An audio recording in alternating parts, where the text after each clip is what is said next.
Hello students, welcome to Shri academy. 2025 ఈ సెట్లో తెలంగాణ పేపర్లో Laplace transform application, that is convolution theorem base చేసుకుని వచ్చిన క్వశ్చన్ చూద్దాము. ఇక్కడ convolution of 1 and sin t అడిగిండు. కన్వల్యూషన్ అనేది లాప్లాస్లో యూజ్ చేస్తాము, బట్ ఇక్కడ కన్వల్యూషన్ ఫంక్షనే అడిగిండు డైరెక్ట్గా.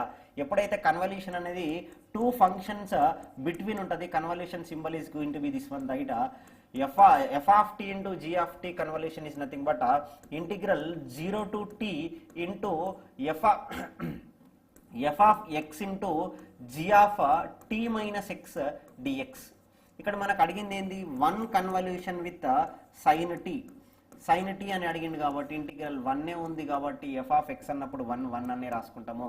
g of అంటే t ప్లేస్లో t minus x రాయాలి.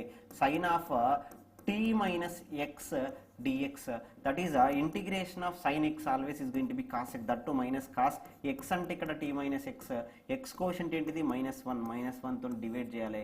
ఇంటిగ్రల్ 0 to t అప్లై చేస్తే ఆన్సర్ వస్తుంది. మైనస్ మైనస్ ఎట్లాగో cancel. First upper limit substitute చేస్తే cos t minus t అంటే 0 మైనస్ cos 0 సబ్స్టిట్యూట్ చేస్తే t minus 0 అంటే t. cos 0 is nothing but 1 minus cos t is your answer. అంటే సింపుల్గా option అంటే ఫార్ములాలో వాల్యూ సబ్స్టిట్యూట్ చేస్తే మనకు ఆన్సర్ వస్తుంది. ఈ ఫార్ములా తెలిస్తే, కన్వల్యూషన్ ఫార్ములా తెలిస్తే మనం సబ్స్టిట్యూట్ చేయడం easy. 1 minus cos t in first option we having answer.